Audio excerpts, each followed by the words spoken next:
Hello everyone, welcome back. My name's Jase, and a couple of weeks ago, I came up with a garden challenge, the Rule of 10 garden challenge. And as I came up with the challenge, I suppose I ought to prepare for it, because it starts on the 1st of March, if you want to start on the 1st of March.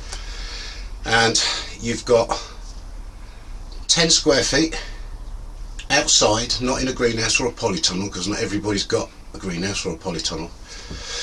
So 10 square feet laid out however you want it to be, whether that's 1 foot by 10 foot, 2 foot by 5 foot, or a square, which is what I'm going to do. I'm going to make a new bed, a temporary bed up on the top plot there, the upper plot, and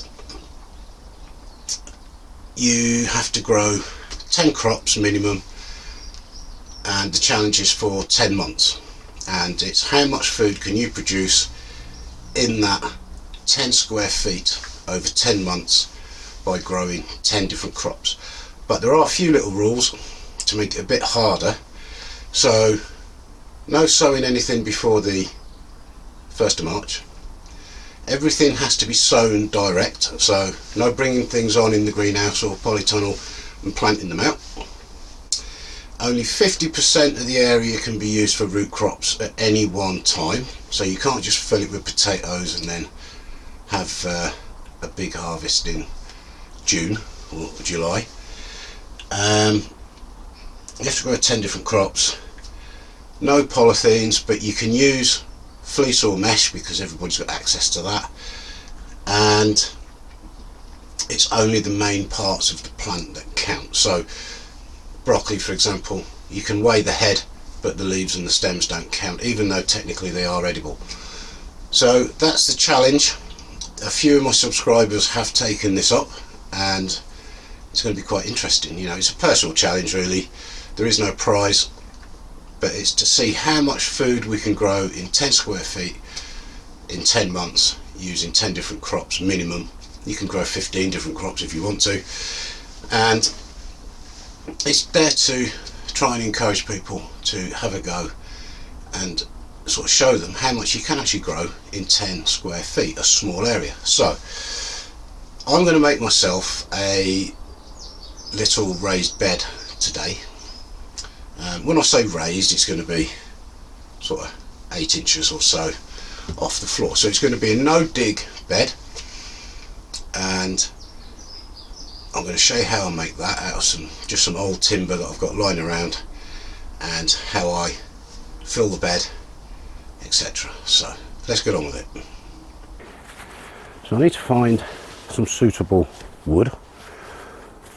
I've got a lot of scrap timber lying about, so let's see what we can find.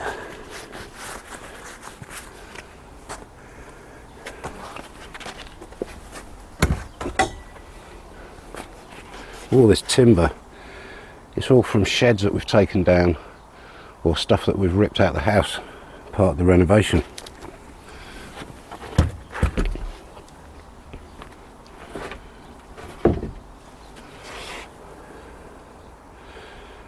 That'd be pretty good, I think. So I'm going to make the bed square.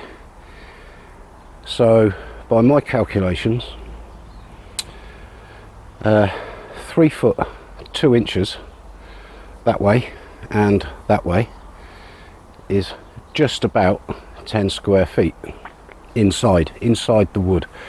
So I'm going to have to cut 2 pieces 3 foot 2 inches and 2 pieces 3 foot 2 inches plus the thickness of the wood, which looks like it's 1 inch. So it'd be 2 pieces 3 foot 4 inches and 2 pieces 3 foot 2 inches, and that should give me 3 foot 2 inside both ways, 10 square feet. I'm not certain I've got enough of that to get 4 pieces out of it, but I have got lots of other bits, so I'll probably get, how tall's that? I'm 6 foot, That's got to be 10 foot.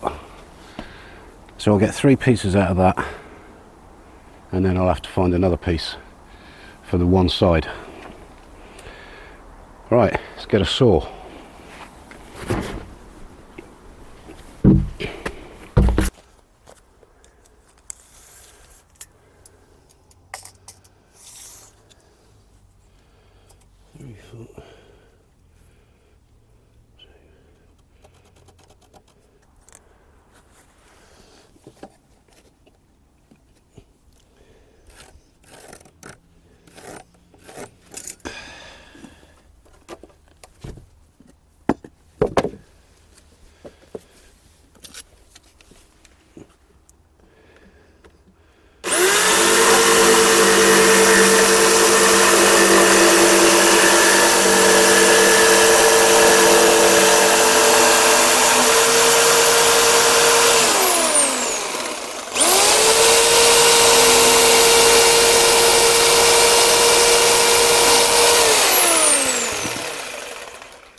So they're the 2 bits at 3'2".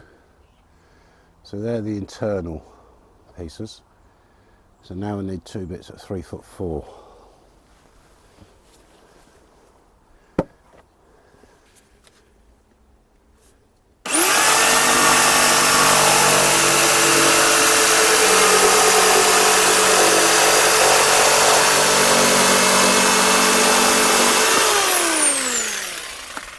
So I found just a piece of the old floorboard at the house.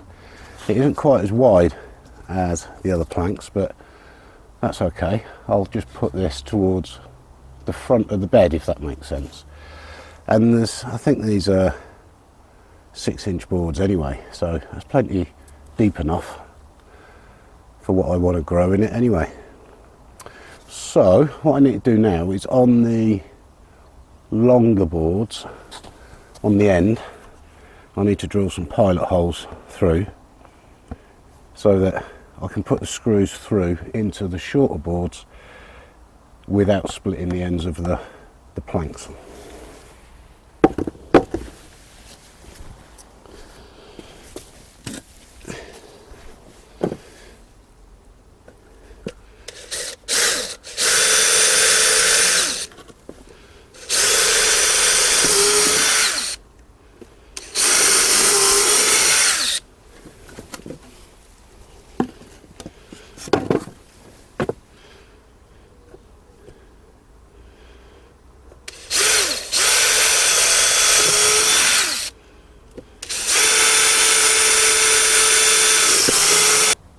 Okay, so they're cut, drilled. That's taken about 20 minutes, so it doesn't take long to do this, depending on how good you want the bed to look afterwards, of course. If it was a much tidier garden, which hopefully it will be one day, but you might want to sand these down and treat them and make them look nice, but it's only temporary. So I'm going to take all this up there now, and we'll screw it together in sort of position, or nearly in position, and then I'll show you how I'm going to put the bed in place and fill it.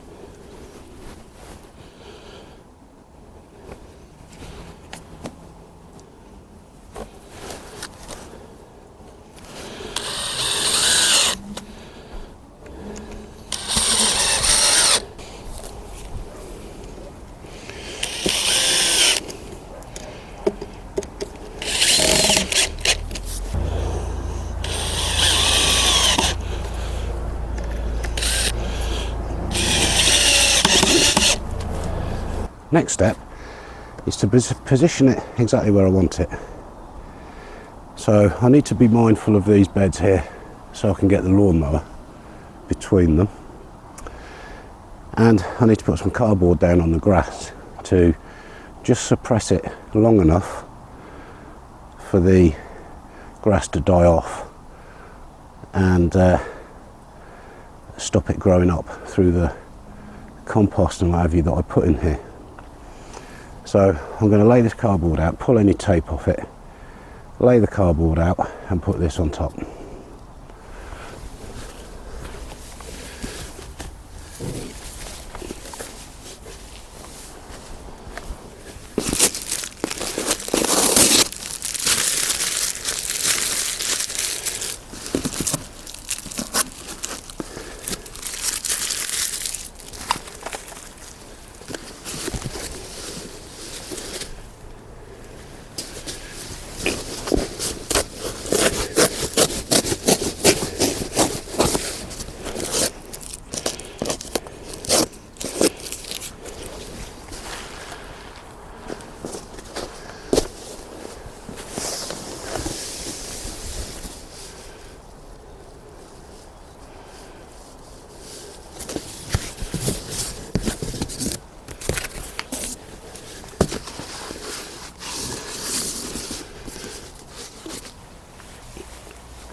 So there we go, 10 square feet. So now I've got to fill it. Now that's going to be quite a lot of compost if I fill that just with compost. So I've got some soil down the garden that was turf. We made some beds in the front garden and I put all the turf upside down, stacked up on top of each other. And it's been there over a year, and if you do that it will actually rot the grass down and turn into a kind of a loam. So I think I'm going to put at least half, fill it up to about here with that soil, and then probably a bit of my own compost on top, and then maybe just an inch of some shop bought compost on top of that to make it a really fine bed for sowing little seeds directly into. Now I know I've said in previous videos I won't use shop bought compost on my beds, only in pots, but I kind of regard this as a pot, if you know what I mean. I could, if I needed to, just dig all this compost out and get rid of it. So, and the compost I've got from the shop, I kind of trust it. I bought it last year and used it a lot, so that's what we're going to do. So let's go and get some soil first.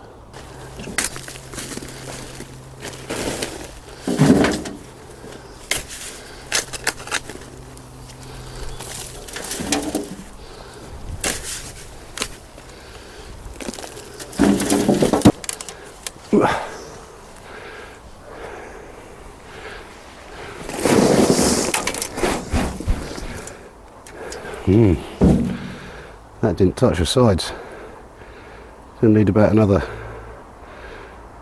3 or 4 of them. That's 3 wheelbarrows of that soil that I had, that loam. And there are a few stones and things in it, but I'm not worried about that. That's just going to help with drainage and what have you. So what I'm going to do now is get a good full wheelbarrow of my homemade compost and put that on the top, and then a bag of shop bought on the top of that, so that it's a nice fine sowing medium. Hard work this is, pushing that barrow up that slope. At some point I'm going to concrete that ramp, but what with all the work in the house and that, it's just getting around to it.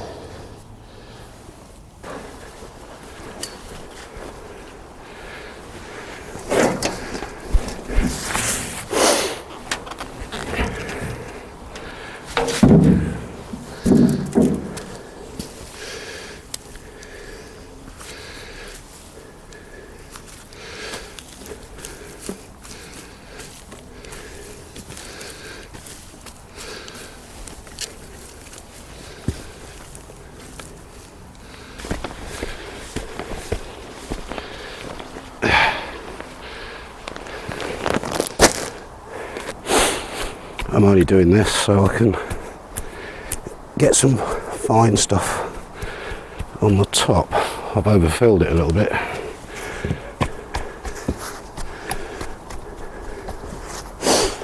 And it would sink anyway, so it's been hard work doing that.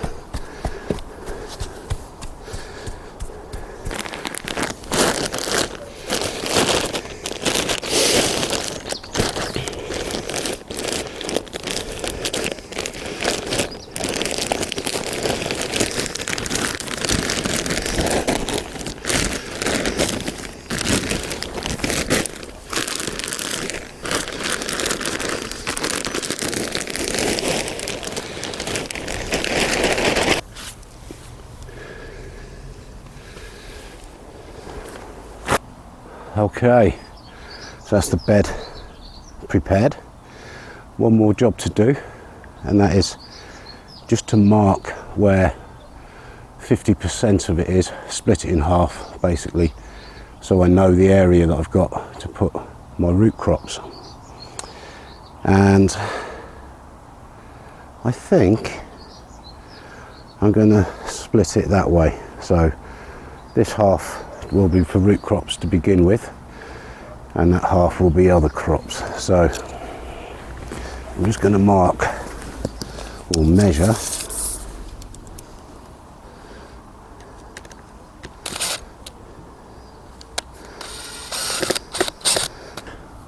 what I'm going to do now is put a piece of string across the middle to indicate half of the bed, and then I know how much room I've got for root crop, because only 50% can be used, and the other half would be for other vegetables, lettuce or whatever. So I'm just going to tie that off.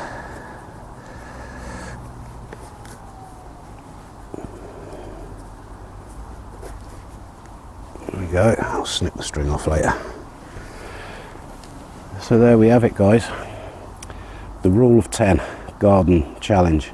And if you missed the original video, I will put a link for that in the description, which goes into a bit more detail on the challenge and rules and things like that. But this is how I'm doing it. You don't have to do it like this. You could just do it in your garden in one of the beds. You don't have to make a bed.